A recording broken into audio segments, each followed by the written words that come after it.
Iowa football news coming down on Wednesday. Ken O'Keefe, quarterbacks coach with the Hawkeye, 17 total seasons under Kirk Ferentz's staff, steps down. And we got Cory, of course, on the line from the Hawkeye of the Storm to help us break down a developing situation. So Ken O'Keefe steps down. So first and foremost, before we deal with what could be coming up in the future here, Cory, your thoughts about his departure? Well, my thoughts, first of all, I think fans need to show some appreciation for what he's given. He's given a lot of hard work, a lot of sweat and blood to this program over the years. As you know, Mark, he was OC for a long, long time, and during a period where Iowa was really trying to turn the program around. I mean, it was, 1-10 in 99. And between 2003 and 2005, there were some wonderful memories. And then, of course, in 2009, and of course, he leaves for the Dolphins. Greg Davis fills in, and then Ken comes back as quarterbacks coach once Brian takes over as the coordinator. But the point is, he's put a lot of work in this program.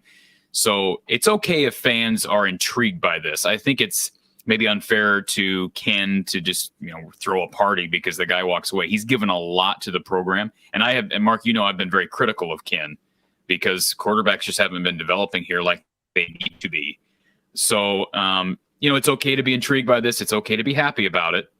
But I think people need to show Ken some appreciation and some respect for what he's given to Iowa, which has been a lot. Was there any reason given to him deciding to step down? None specifically. The press release that was released by the University of Iowa basically attributed this to Ken's decision. And Ken did mention wanting to spend more time with his family. He will be filling some form of an off the field role, perhaps as an advisor for Iowa. But he just said he felt like it was the right time, and very, very kind statement from Ken too, showing appreciation to Iowa. But, it does beg the question, was this a, Kirk to Ken, hey, this isn't working.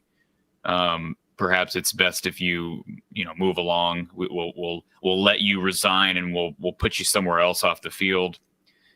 Maybe that's the case. We have to remember Kirk owes a lot to Ken. Really got him started in coaching back in the late 70s. So I don't know that would have happened. It may just been Ken realizing his age. I heard from multiple people during the season, Mark, who were at the games every week, basically, that it didn't look like Ken was having fun anymore. Now, that's just speculation, just kind of the eye test. He was in his, 60s. He's getting to that point where, perhaps he did kind of lose the drive. I don't know. But the bottom line is I think it fit timing-wise, because I think Ken's smart enough to realize that the quarterback position needs to be a lot better than it is right now. And, we'll see. I know, there have been a lot of names already, 7 hours after this news, we're recording this, but a lot of names tossed around. Iowa needs to go get somebody that can make some headway quickly, and I think you can do that. I think the fundamentals are where Iowa needs to focus its attention.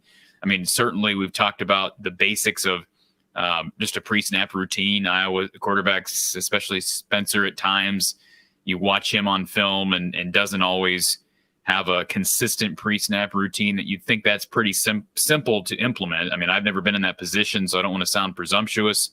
We've talked about the ability to slide, the ability to,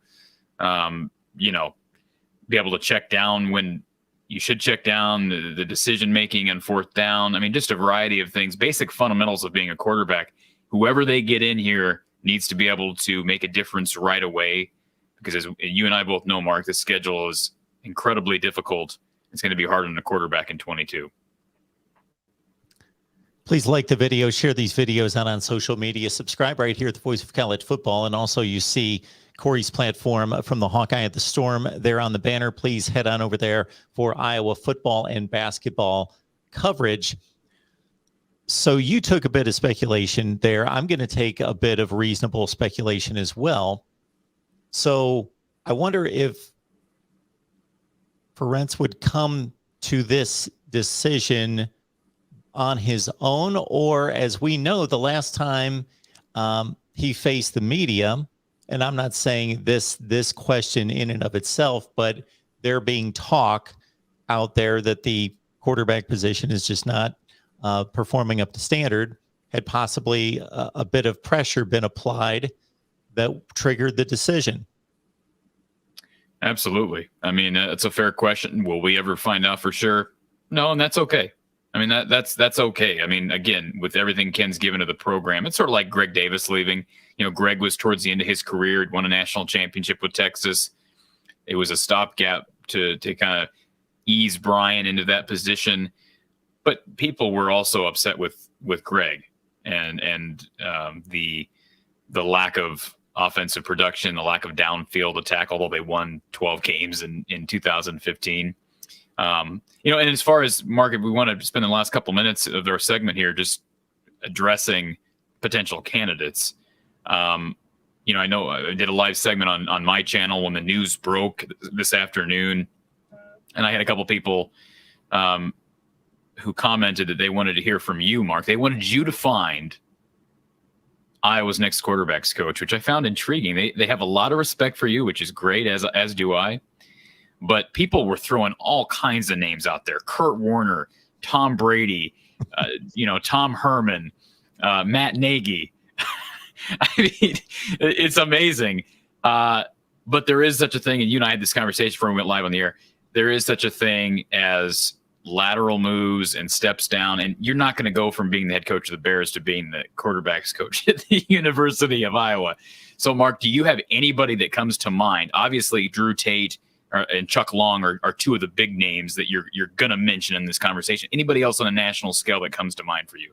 No, nobody specifically comes to mind. I just think that this is the type situation in which there needs to be a careful study of what are we currently, what do we want to achieve, and then who out there fits that bill, who has that type of background, that type of teaching ability, and that can step in, and we believe it's going to be a match. I find it interesting, and Drew Tate, he's a perfect example. He's a former quarterback at Iowa. He was a quarterbacks coach at UT Martin this past year. He just accepted the Northern Iowa job. Everybody wants to hire Drew Tate. Okay, fine. I heard somebody on Twitter this afternoon say, well, he's not going to come to Iowa. He just took the job at UNI. What does that make a difference? What, Mark, does that matter? It hasn't. I think the further we go along in college football and in sports in general, the less it matters in regards to when you took your last job and your decision on taking a better job. Mark, George Barnett, Iowa offensive line coach George Barnett, as you will recall, was hired at Tulane in December of 2020 and was coaching Iowa the following spring. Okay. And he was at Miami, Ohio, the year before. So that doesn't make any difference. If Iowa's interested in Drew Tate and Drew Tate is interested in Iowa, he will be Iowa's next quarterbacks coach. That's all there is to it. I mean, it's like we don't understand the fabric of society, whether you like it or not. That's just a fact. Now, I don't think it's a lock and a guarantee. Like you don't look at Drew Tate and say, well, he's a shoo-in for the job. He has not proven himself at this level. And I keep hearing people bringing up his career. Okay, well, first of all, what does that have anything to do with his ability to coach, Mark? Like lots of former players in lots of sports fail at the next level. Now, there's more of a trend now. I mean, I think of Juwan Howard at Michigan, and you go down to Penny Hardaway at Memphis. So it does work in basketball and football. It works at times, but there's no guarantee that would work. And would he get along with the staff? Would that be a good mix? Him and Brian on the staff together, working together. Drew Tate was sort of the bad boy at Iowa. Would he even fit into the Iowa mold now in 2022? That's a question. Chuck Long, had some success at Oklahoma, but I think there's some big question marks there too. I had somebody bring up Marv Cook. I don't believe he's coached quarterbacks. I do believe he's coaching high school ball in the Iowa City area. He would be another name to entertain. Tony Racioppi is the other one, the quarterback guru, if you want to call him that, from out east. Of course, he credited for some of the success of Kenny Pickett. He has privately trained Spencer Petras here these last couple of years. Also trains Nate Stanley, and also is the trainer for Marco Linus. Here's a couple problems I have with that that option. I'm not saying that he would fail here. If he were to be hired, I would root for him like I would root for anybody. Here's my only big question mark with Tony Rasiopi. Well, it's actually a two-part question mark. So the first part, you hired Tony Rasiopi. Is that not a huge conflict of interest for your quarterback room? Like, he has been privately working with Spencer Petras and privately working with Marco Lainez. So what are Joey Labus, Alex Padilla, and incoming freshman Carson May, who, by the way, had a really good relationship with Ken O'Keefe and sent Ken O'Keefe a really nice message on Twitter today in response to the news. What are those guys supposed to think? Like, you don't think that could cause a potential issue in the locker room, or just even with guys staying here? I think it would be a concern. Unless you really truly believe that he is far and away the best candidate, which I can't imagine that he is, not taking anything away from his ability, but I can't imagine that he's far and away the best candidate. Therefore, why present that issue? Well, there is a narrative with Kirk that sometimes he makes the easiest hires. And I'm not saying I agree with that or I'm buying into that, but that is sort of the narrative. So then the question is, could he hire somebody from within? Could it be Kelton Copeland, who played quarterback in college? Could it be Jason Manson, who former Iowa quarterback and now is the director of player development at Iowa? That's a question. I heard somebody on Twitter say that Tony Rasiopi has coached Iowa QBs, plural, for the next level. What quarterbacks has he coached for the next level at Iowa? Nate Stanley? Nate Stanley went to the league. Now, I don't believe Tony coached him all 4 years while he was at Iowa, but he went to the league, and there were reports from Minnesota that Nate Stanley was basically having to be retaught fundamentals when he got to the league. So I know he coached Kenny Pickett. I'm not saying he doesn't deserve some credit, but let's also remember Mark Whipple was a big part of Kenny's development, and I'm sure Kenny would attest to that. Not saying Tony doesn't deserve some credit, but it's going to be interesting. This is an ongoing, developing story, Mark. There's a lot of names that are going to be tossed out there. The OC from Vanderbilt is another one. He was a former quarterback at Iowa, walked away from Vandy this past year. Could he come back to coach quarterbacks? Again, I don't know that would certainly be a step down from OC at Vanderbilt, but at the same time, he's out of a job right now. There's a lot of names, and Mark, this is going to be an intriguing conversation moving forward. I do think they'll have a decision. I think we'll hear something in the coming weeks. This is not going to be a long search. They need somebody before spring. Yeah, I was just going to say, with spring practice starting March, roughly 10th or 15th, something in that range. Yeah, I'd have to look at the date exactly, but coming up here in a little over a month.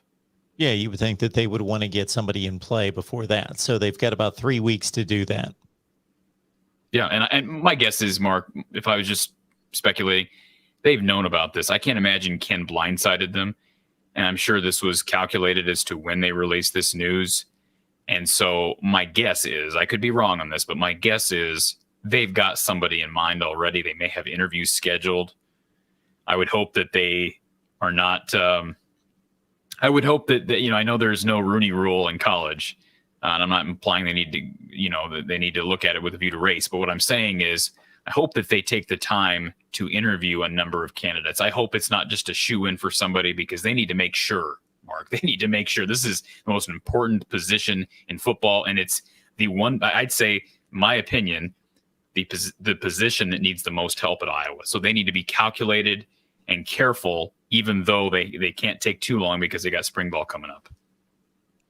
So maybe Kirk has fallen into, not by his own initiative, possibly, again, another speculation here, fallen into what could be a fortunate situation if they make a good hire, get some fresh blood, some new ideas, and some new teaching approach to the quarterback position. So Ken O'Keefe, once again, 18 total years on Kirk Ferentz's Iowa staff, steps down.